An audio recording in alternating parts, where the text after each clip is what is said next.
എല്ലാവർക്കും സുഖമല്ലേ? ഇന്ന് ഞാൻ തൊലി കളഞ്ഞ പയർ പരിപ്പ് കൊണ്ടുള്ള നല്ല ഒരു റെസിപ്പി. രാവിലെ ബ്രേക്ക്ഫാസ്റ്റ്, രാത്രിയും ഉച്ചയ്ക്കും കഴിക്കാവുന്നതാണ്. ഷുഗറൊക്കെ വളരെയധികം കുറയുന്നതാണ്. ഷുഗർ ഉള്ളവർക്ക് ഇത് വളരെ നല്ല ഒരു രുചിയേറിയ എല്ലാ പേർക്കും കഴിക്കാവുന്നതാണ്. ധാരാളം പ്രോട്ടീനും ഫൈബറൊക്കെ ഉള്ളതാണ്. അതുകൊണ്ട് ഇത് കണ്ടോ, തൊലി കളഞ്ഞ പയറാണ് 1 കപ്പ് എടുത്തിട്ടുള്ളത്. ഇതിലേക്ക് 2 ടേബിൾ സ്പൂൺ ഉഴുന്നാണ്. ഉഴുന്ന് തൊലി കളഞ്ഞ ഉഴുന്നാണ് എടുത്തിരിക്കുന്നത്, 2 ടേബിൾ സ്പൂൺ.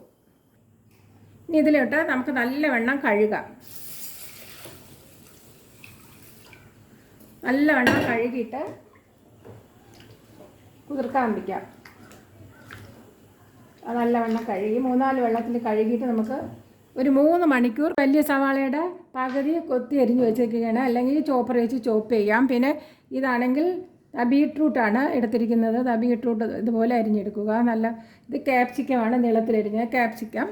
പിന്നെ ഇത് പച്ചമുളക് 2 എണ്ണം. പിന്നെ ഇത് ഇഞ്ചിയാണിത്. ഇത്രയാണ് വേണ്ടത്. 3 മണിക്കൂറായിട്ടുണ്ട്. അപ്പോൾ നമ്മുടെ ഇത് നല്ല കുതിർന്നിട്ടുണ്ട് കണ്ടോ. 3 മണിക്കൂർ, മിനിമം 3 മണിക്കൂറെങ്കിലും നല്ലവണ്ണം കുതിരണം. ഇതിൻ്റെ വെള്ളമെല്ലാം തോർത്തിട്ട് നമുക്ക് എടുക്കാം. വെള്ളം കളഞ്ഞിട്ട് വെള്ളം ഇതിലോട്ട് മാറ്റിയിട്ട് മിക്സിയുടെ ജാർ എടുത്തിട്ട്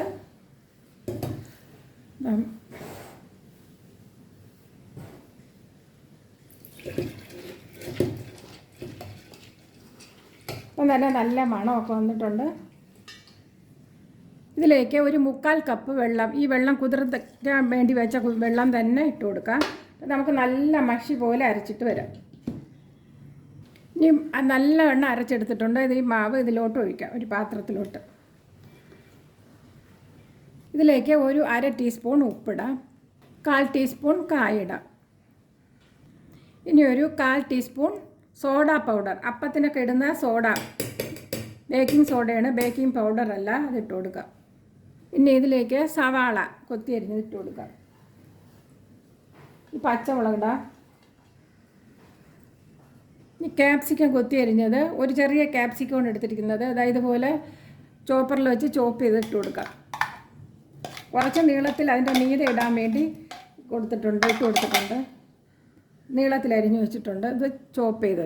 ഇനി ഇതെല്ലാം കൂടി ഒന്ന് നന്നായിട്ട് മിക്സ് ചെയ്യാം. ഒരു 5 മിനിറ്റ് നേരം നല്ലവണ്ണം ഒന്ന് മിക്സ് ചെയ്തെടുക്കണം.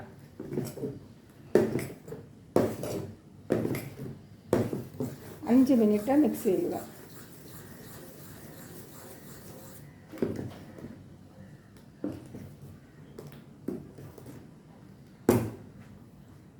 ഇനി കുറച്ച് മല്ലിയില, ആവശ്യത്തിന് കുറച്ച് മല്ലിയില കൂടി ഇട്ട് കൊടുക്കുക. കൊളസ്ട്രോൾ കുറയാനും വളരെ നല്ലതാണ്. ഷുഗറൊക്കെ കൺട്രോളിലാവാനും ഒക്കെ ഇത് കഴിക്കുകയാണെങ്കിൽ നല്ലതാണ്. നല്ല സ്വാദുമാണ്. കുഞ്ഞുങ്ങൾക്കും ഇത് ഉണ്ടാക്കി കൊടുക്കാവുന്നതാണ്. ഇത് ഉടനെ തന്നെ ഉണ്ടാക്കാവുന്നതാണ്. ഒരു 5 മിനിറ്റ് ഇതുപോലെ ഇളക്കി നല്ല സോഫ്റ്റ് ആവാൻ വേണ്ടി ഇങ്ങനെ ചെയ്യുക. ഫ്രൈങ് പാന് ഈ നോൺ സ്റ്റിക്ക് പാത്രം തന്നെ എടുക്കുക, വേറൊരു പാത്രം എടുക്കരുത്. എന്നിട്ട് നല്ലെണ്ണ കുറച്ച് നമുക്കിങ്ങനെ ഒഴിച്ചു കൊടുക്കാം.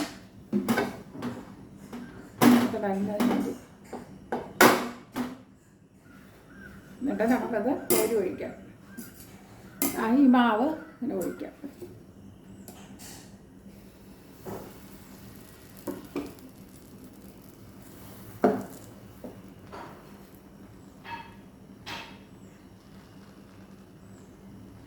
നല്ല മണമാണ് വന്നിരിക്കുന്നത്.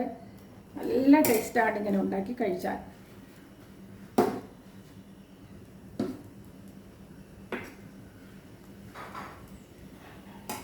കണ്ടോ, ഇപ്പം മീഡിയം ഫ്ലെയിമിലാണ് വെച്ചിരിക്കുന്നത്. ഇനി ഇതിൻ്റെ മീതെ നമുക്കതാ ഈ അരിഞ്ഞു വെച്ചിരിക്കുന്ന ഇത് ആവശ്യത്തിന് ഇട്ട് കൊടുക്കാം. ആദ്യം നമുക്ക് ബീട്രൂട്ട് ഇട്ട് കൊടുക്കാം ആവശ്യത്തിന്. പിന്നെ ക്യാപ്സിക്കം ആവശ്യത്തിന് ഇട്ട് കൊടുക്കാം.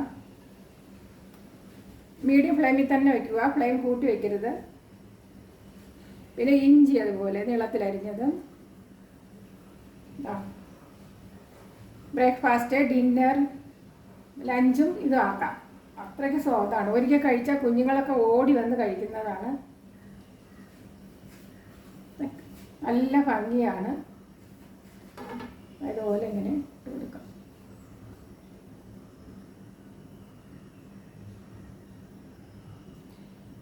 നല്ല മണവും രുചിയാണിത്, ആണല്ലോ.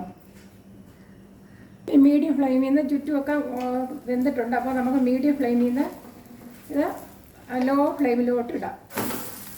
കണ്ടോ, കിടക്കട്ടെ. ഇനി ഇതുപോലെ മീഡിയം ഫ്ലെയിമിലോട്ട് വയ്ക്കാം. മീഡിയം ഫ്ലെയിമിൽ 2 മിനിറ്റ് ആയിട്ടുണ്ട്. ഓരോ ബർണറിനനുസരിച്ചായിരിക്കും. കണ്ടോ, അടിപൊളിയാകും. കണ്ടോ, നല്ല മണം, 7 വീട് മണക്കുന്ന ഒരു ബ്രേക്ക്ഫാസ്റ്റ് റെസിപ്പിയാണ്. ഡിന്നറിനും എപ്പോഴും കഴിക്കാവുന്നതാണിത്. ഇനി ഇതുപോലെ അടുത്തതും ഉണ്ടാക്കാം. ഇതിൽ 5 എണ്ണം ഉണ്ടാക്കാവുന്നതാണ്.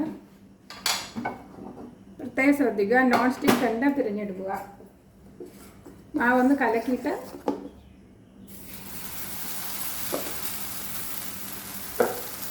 ഇങ്ങനെ പെട്ടെന്ന് തന്നെ ഉണ്ടാക്കുന്നതാണ് കേട്ടോ. ഇനി അടുത്തത് ഇത് ഇതുപോലെ അടുത്തതും ഉണ്ടാക്കി ഇങ്ങനെ എടുക്കാം. എന്ത് ഭംഗിയാണ്.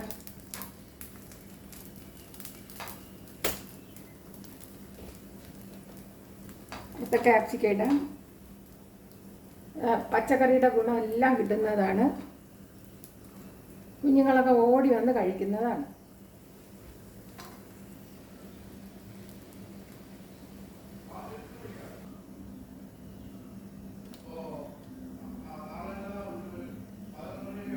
ഇത് നമുക്ക് കറി ഇല്ലാതെ തന്നെ കഴിച്ചെടുക്കാവുന്നതാണിത്. അങ്ങനെ കട്ട് ചെയ്ത് അങ്ങനെ